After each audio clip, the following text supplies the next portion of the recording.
Well, good afternoon, everyone. I am Major General Mike Berry, the Adjutant General of the Delaware National Guard.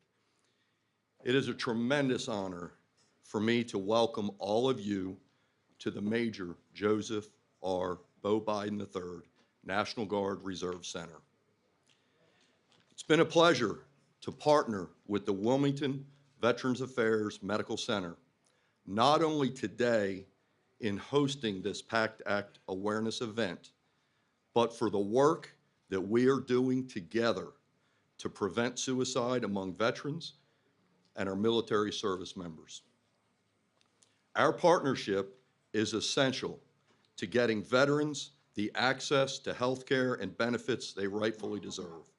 There is a new call to action where we must work together and spread the message to all veterans about the Sergeant First Class Heath Robinson honoring our promise to address Comprehensive Toxics Act. As members of our military deployed throughout the world in support of our nation, laws such as this are critical in the continuum of care that we are expected to provide on their behalf. It gives me great pleasure to introduce the Honorable Dennis McDonough. Before coming to the VA, he served as the 26th White House Chief of Staff and as Principal Deputy National Security Advisor. He believes deeply, as he testified to Congress, that there is no more sacred obligation nor noble undertaking than to uphold our promises to our veterans, whether they came home decades ago or days ago. Please join me in welcoming the 11th Secretary of Veterans Affairs, Dennis McDonough. Very generous. Thank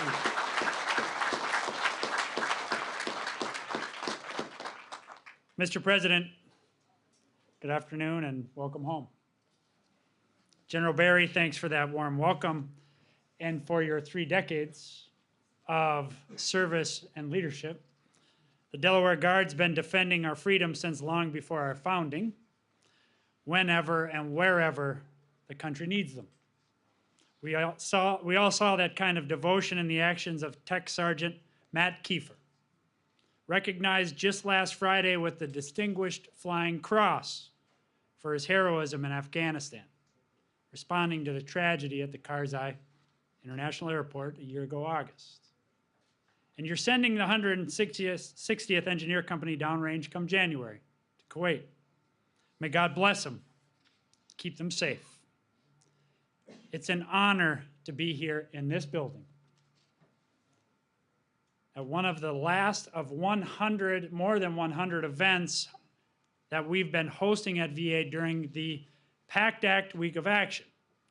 To our veterans, their families, caregivers, and survivors, we're forever in your debt, and we're fighting like hell to serve you as well as you have served us. My boss, the President, won't accept anything less. And thanks to the PACT Act that President Biden signed on August 10th, VA's expanded health care and benefits for millions of vets and their survivors is now real, including for so many of you in this building today. If you or a loved one served in the Vietnam era, the Gulf War era, or the post-9/11 era, you may be eligible for new or increased care and benefits because of the PACT Act. And here's what you need to know. First, apply for your benefits right now. Right now. If you're enrolled in VA care already, get a quick and easy toxic exposure screening. If you're not enrolled, get enrolled, and we'll help you do that right here today. If you haven't yet applied for your PACT Act benefits, apply. You can do all of that here today in this building, or you can call the Delaware Office of Veteran Services at 302-739-2792, or make an appointment with the VBA regional office, 302-994-2511, extension 4845. Second, VA will begin processing PACT Act claims on January 1st at the President's direction. That's the earliest date possible. And if you apply for PACT Act-related benefits before August 10th next year, then your benefits will be backdated to August 10th, 2022, meaning you will be paid back to August 10, 2022, the day President Biden signed that bill into law. So get your claim signed as quickly as you can.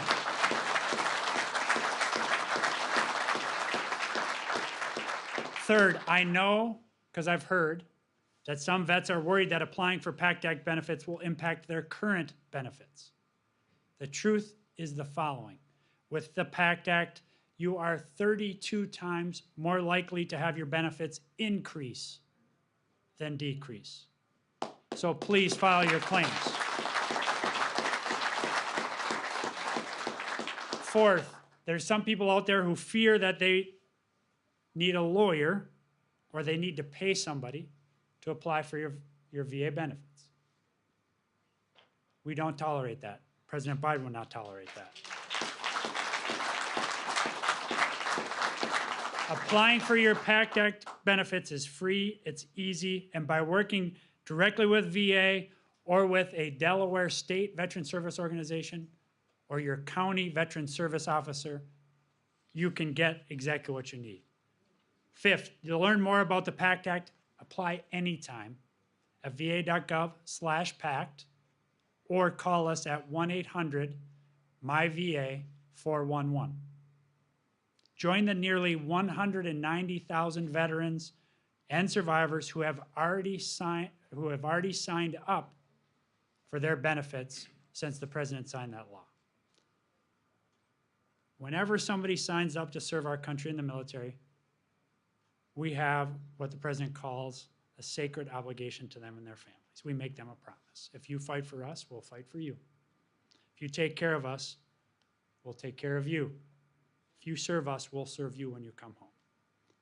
Our nation as a whole makes that promise, but it's our mission here in Delaware and across the country to keep that promise to all veterans, their families, their caregivers, and survivors. The PACT Act will help us keep that promise, and President Biden is leading the way in keeping that promise. And we will not rest until every single veteran and survivor knows about this new law, understands what it means for them, and gets the care and benefits they've earned. That's what our country owes you. And that's what we will deliver to you. With that, it's my privilege to introduce someone who doesn't need a lot of introduction around these parts. Senator Carper is the last serving Vietnam veteran in the United States Senate.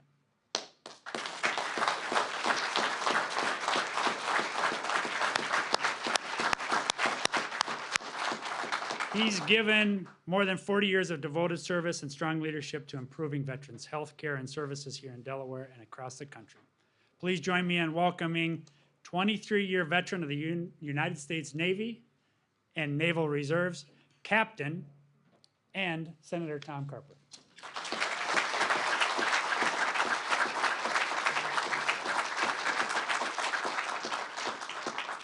Thanks. Put your hands together for our secretary. Go ahead.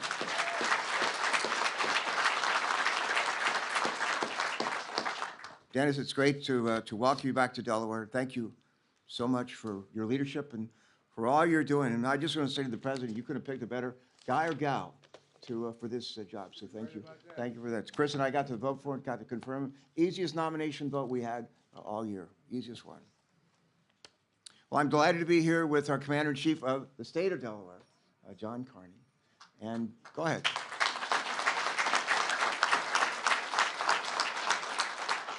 My wingman in the United States Senate, the Honorable Chris Coons.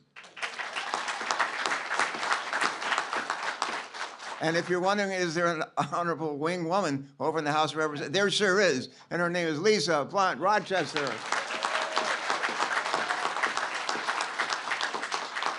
Joe Barry, always great to be with you. His commander-in-chief is not the governor of Delaware, it's his wife, who's also a general up in Connecticut for the National Guard. Great to be with you, General Barry.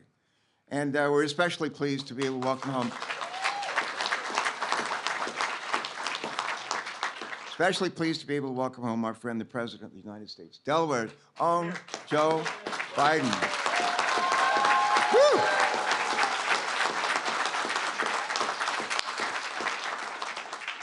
Many of you probably heard the expression, if a tree falls in the forest and there's no one there to hear it, is there really a noise? Think about that. If a tree falls in the forest, there's no one there to hear it, is there really a noise? A similar question can be asked here today. The bill is enacted that provides life-saving new health benefits for veterans, but none of them know that it exists. Do veterans and their families really benefit? To reiterate some of what Secretary McDonough has just laid out, and I thought you did a great job, just crisp, right to the point. This new law and these new benefits will only be game changers.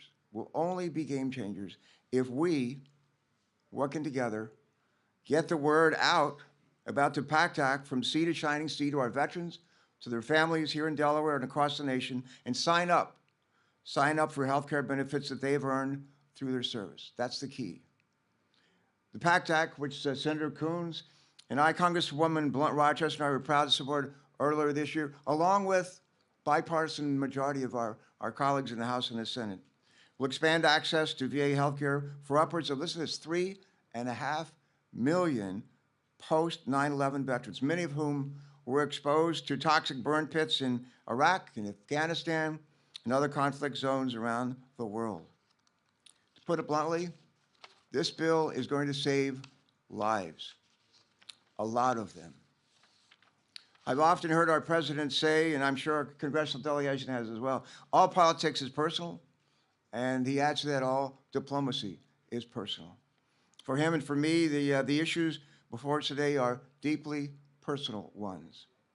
My father and most of my uncles served in uniform in World War II. One of them also served in Korea. My grandmother was a Gold Star mother.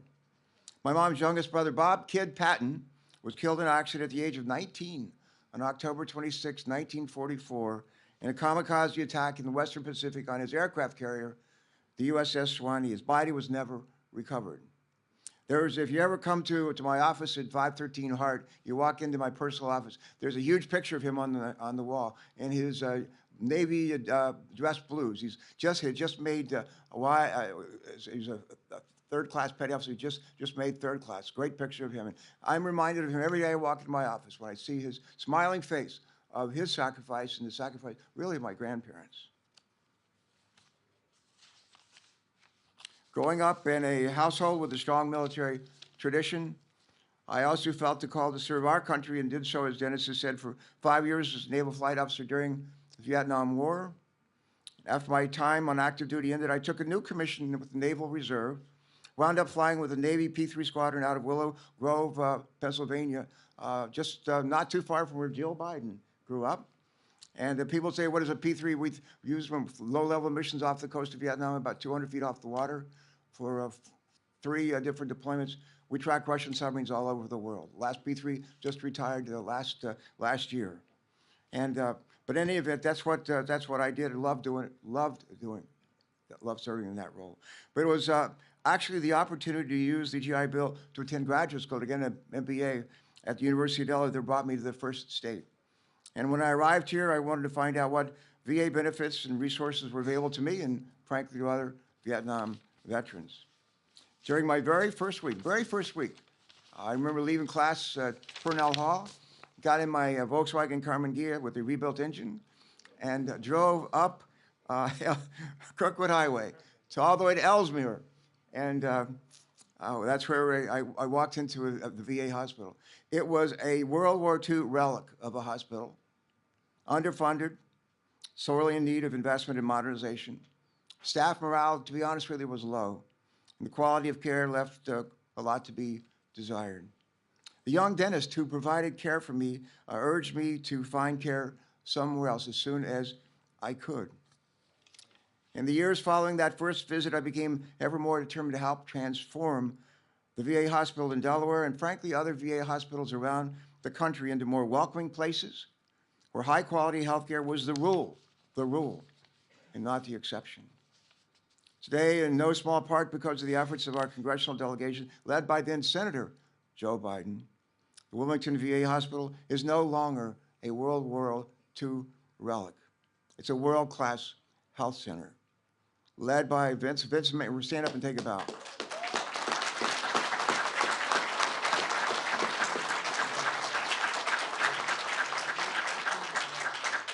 Surrounded by a highly trained staff who come to work every day anxious to help our veterans and their families receive the care that they have earned and that they deserve. Community-based outpatient clinics in central and southern Delaware now serve hundreds of veterans every week. And earlier this year, a veterans home in Milford, Delaware, began offering dental care to the veterans who live there and some other veterans who live in the surrounding area. This issue of access to quality health care for our veterans is personal for our presidents, it's personal for our First Lady, and it's deeply personal for me as well. Many of those from our generation who served in the Vietnam War were exposed to Agent Orange and ultimately became ill. 2 decades later, Congress, with the strong support of our congressional delegation led by then Senator Joe Biden, passed the Agent Orange Act to provide care for the hundreds of thousands of Vietnam veterans who were exposed to that toxic herbicide in Southeast Asia. I believe that many of us would agree that it took too long, far too long, for that bill to be enacted. But finally, Congress did the right thing. And Congress has done the right thing again this time as well for post-9/11 generation of veterans with the enactment of the PACT Act. I'm going to be really blunt with you. That would not have happened without President Biden's leadership and his clarion call earlier this year in State of the Union for Congress to care for those who have borne the battle and suffered because of their exposure to toxic burn pit. His leadership was the key.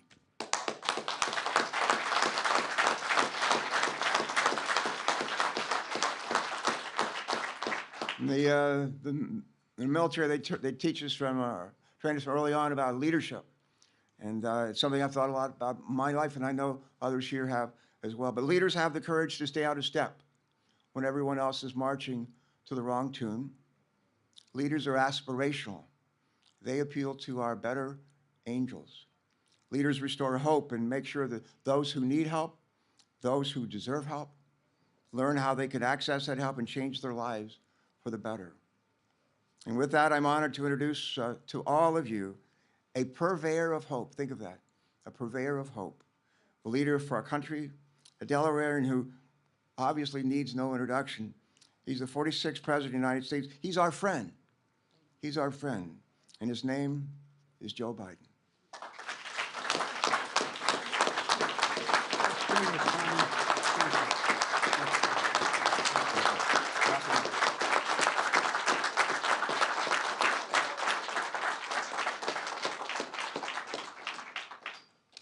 Tom, thank you. Please sit.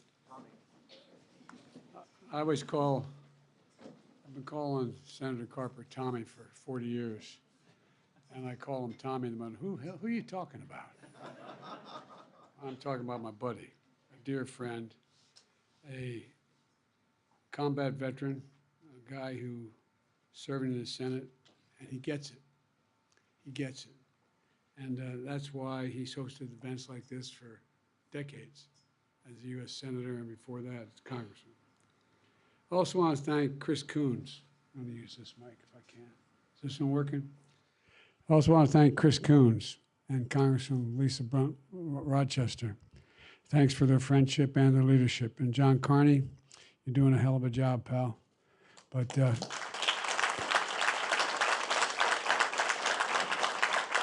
I've only one regret. He used to work for me. He left and became governor. What the hell? I mean.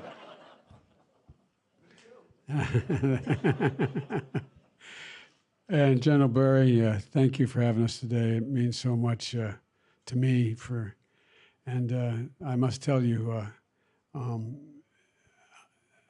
I ride by this building a lot, getting in Air Force One to fly back and forth to Washington and wherever I'm going.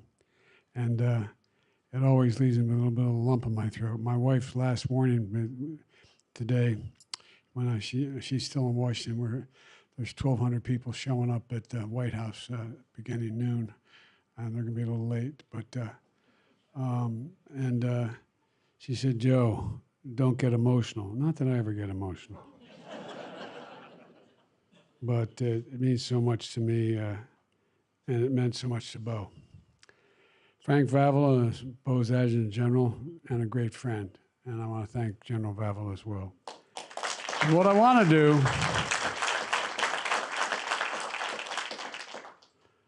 there's a guy here that flew 25 missions. 25 missions in World War II over Germany. First lieutenant, young guy, 102 years old. Ray, and guess what? He lives in Ellesmere.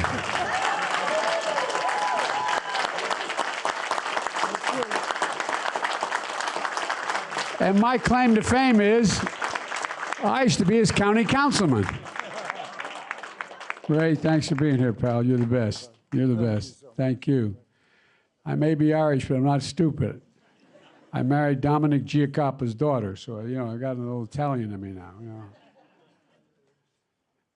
know. But it is remarkable, Ray. Flew 25 B-17 bombing runs during World War II, and I might add, won the Distinguished Flying Cross.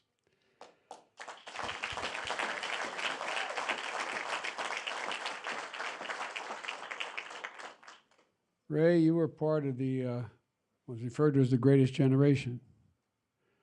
But there's no generation in American history more than this present and recently past generation that have been deployed more, have given more than the generation represented by the people we're going to be looking at and honoring today. Nobody has been in a situation where they show up for their one deployment, then 2 and 3 and 4, and sometimes 5 and 6. One of the last times I flew into Iraq, I went up in the cockpit, and they fire me with what's called a silver bullet when they fire the president, and there's a special container in the plane they stick in. And I went up with a group. And I was telling this to Bo's father-in-law and my grade school friend, who's sitting right there. And he's taping it all, but he's going to use it against me, Ronnie Olivier. But, and I said, how many is this your first deployment? Nobody raised their hand. And the crew was in there as well, the flight crew. And I said, how many second deployment? Nobody raised their hand. Third, 3. Fourth, 2. Fifth, 4. Doesn't happen very often. And these kids kept getting back up. 1%. 1% of them defends 99% of us. 1%. And I think that doesn't take a single thing away from the World War II veterans generation, but I want to tell you, it doesn't go noticed enough. How many of you who fought in Iraq and Afghanistan and all through these last wars we've had, how many of you mothers and wives and sons and daughters sat at that empty birthday, saw that empty chair at the birthday party? And the difference is, a lot of you in my generation, on December 7th, that we celebrated the bravery of all those who showed up. On the Finnegan side of the family, 4 brothers, every single one volunteered the very next day on Monday to join. My uncle, Frank Biden, joined. My father was working in the shipyards. The fact of the matter is that, it wasn't a second thought. They just showed up. And there's a generation represented by you, Ray, that doesn't look for accolades.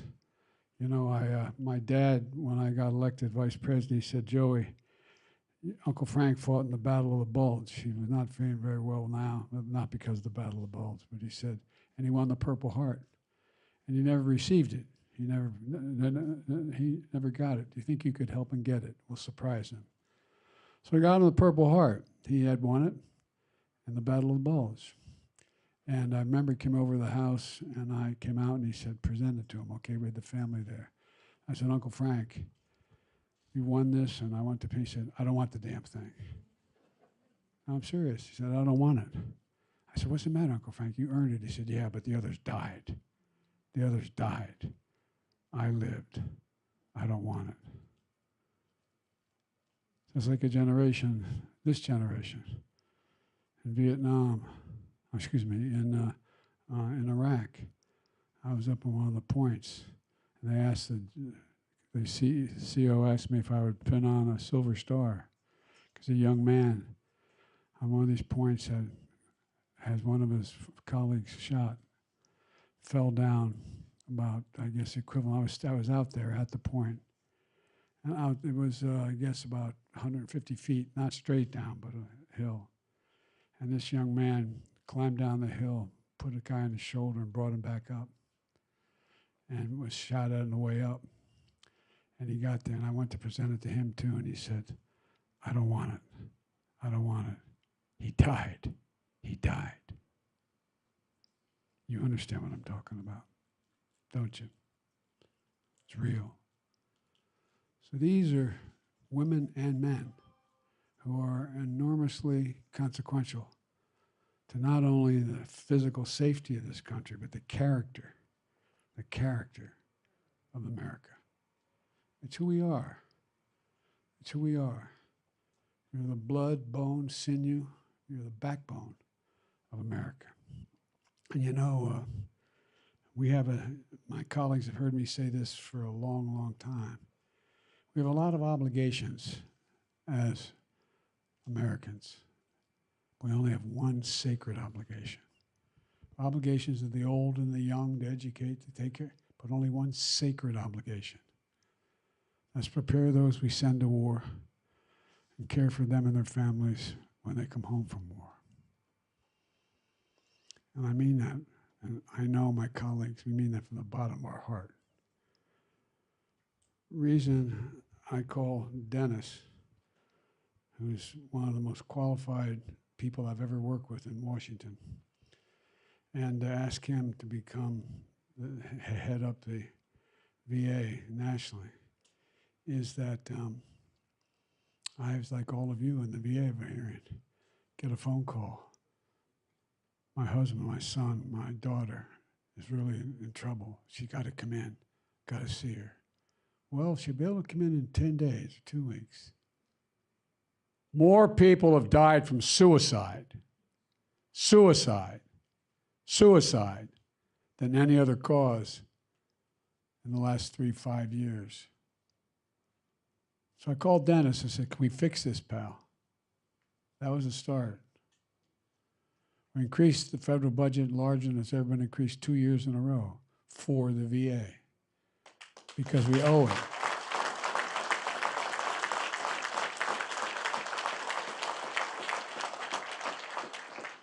We've reached out to docs, nurses, specialized surgeons to come in to the VA, expand the expertise.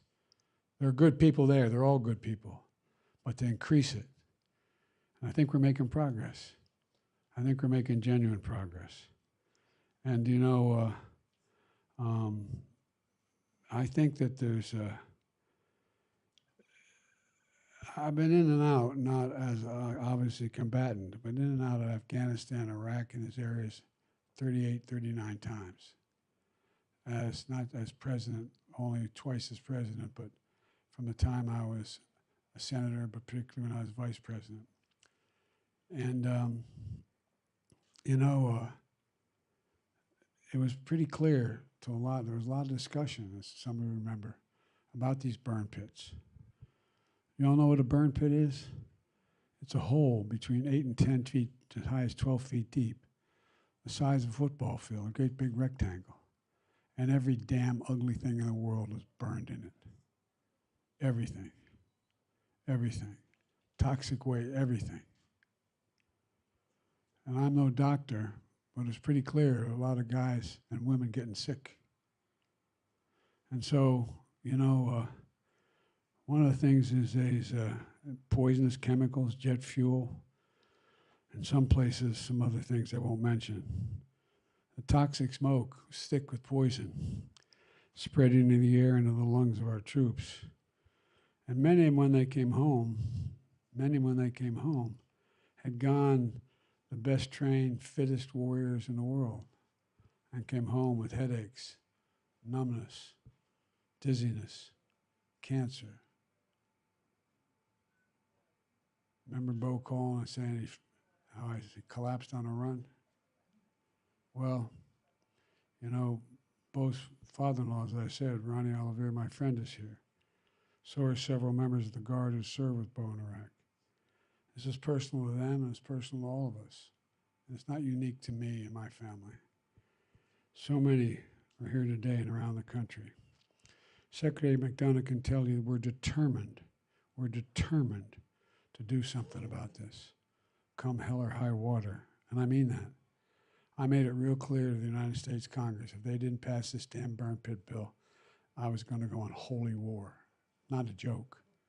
And I want to thank, we had to thank someone for this. That helped a great deal. It's not here. John Stewart. John Stewart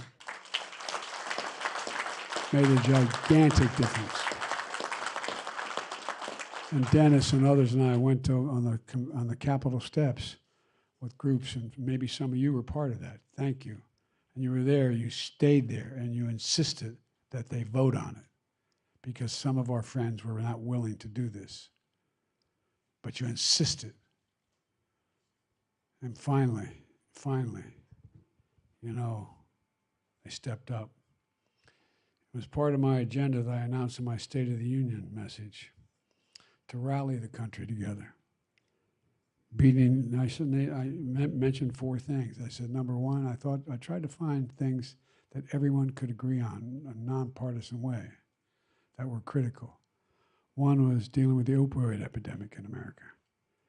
2 was tackling the mental health crisis, which is real in America. 3 was ending cancer as we know it, because we're making significant progress and investing billions of dollars now to find cures. And thirdly was support our veterans, because the need was great and the number was in the billions. Well, I delivered that speech in March. In August of this year, the bipartisan PACT Act was on my desk to sign into law. And it's one of the most significant laws in our history to help millions of veterans who are exposed to toxic substances during their military service. And you know, and it got done because veterans and families, some of the families here, rallied the nation, rallied the country to get it done. After I signed the bill, some of you may have seen the picture because we played on television a lot. I handed the pen over to the widow of the child, Sergeant First Class Heath Robinson. Beautiful little girl. Usually you hand the pen you sign with to the lead sponsor of the bill. And I handed it to her. And she held it and looked, and she gave me a kiss and said, "Thank you for my daddy. Thank you." Ladies and gentlemen, this is, that family suffered a great loss, but turned their pain into purpose, so other families wouldn't have to experience the same thing. And that's courage. That's character, in my view.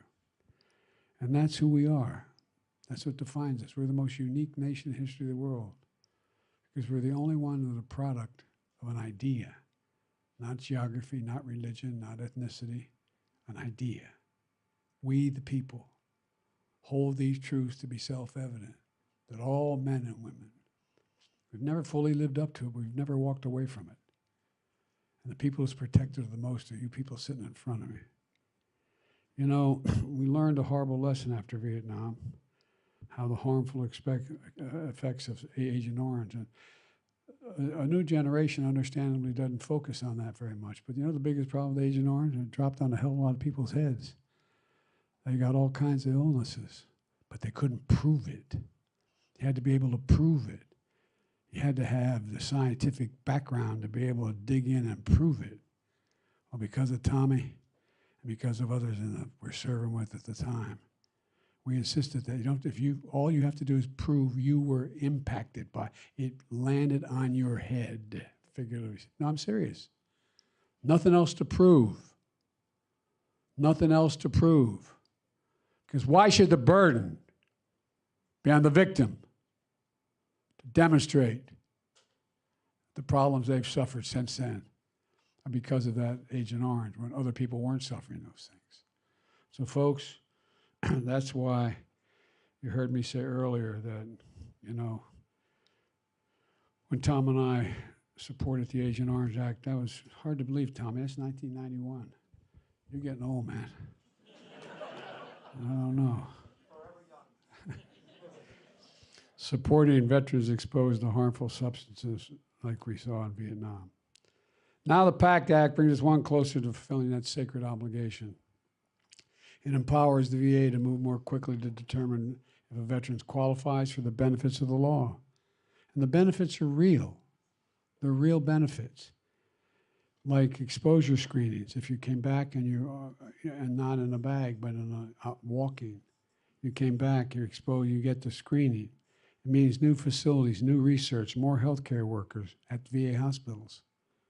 And for families who suffer the ultimate loss, it means potential access to life insurance, tuition benefits, home loan assistance, monthly stipends.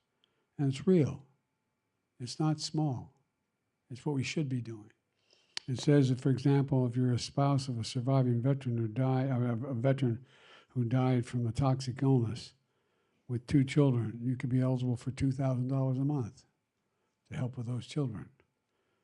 It'll never make up for the price, the piece of the soul you lost, but it is important, those kids. I was talking to someone a little bit earlier without naming them, and you know, there's tuition benefits. If in fact you go to a state university, your child, the child of someone who's died, then you get free state tuition. If you go to a private university, you get up to $26,000 a year. It matters. You qualify for VA home loans. And just the bottom line is, you all know it, many of you know it, many of you are victims of it. When you lose one of the breadwinners, it leaves a gigantic hole. And when that hole is left because they served all of us, they deserve to have it filled or try to fill it. So passing the PACT Act was the first step of making sure that we leave no one behind. We also need to pass a bipartisan government funding bill so we can deliver on the law's promise. There's a little bit of anyway, you hear it in the press. I wanted to come here today, but I got to go back quickly today to sign a few pieces of legislation. But during this PACT Act week of action, to spread the word that every veteran or surviving family member knows how access to these benefits are made possible. The law, and because of these conditions, have already taken such a toll on so many veterans. I have directed the Department of Veterans Affairs to treat all 23 of the presumptive conditions in this law as applicable immediately. I'm urging all veterans of these decades of war to enroll in the VA health care, to get screening for toxic exposure, and to promptly file your claim.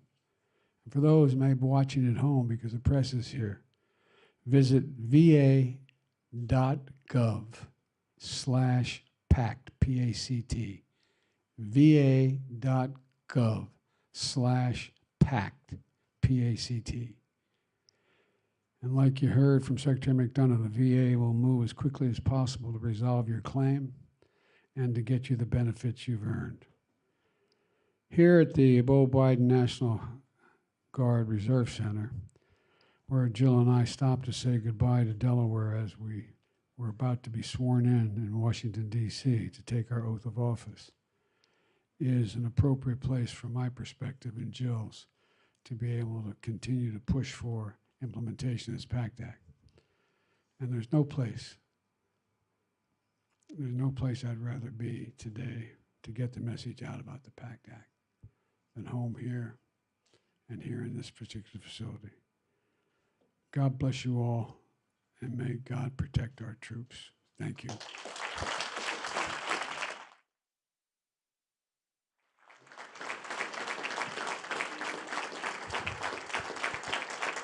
Thank you.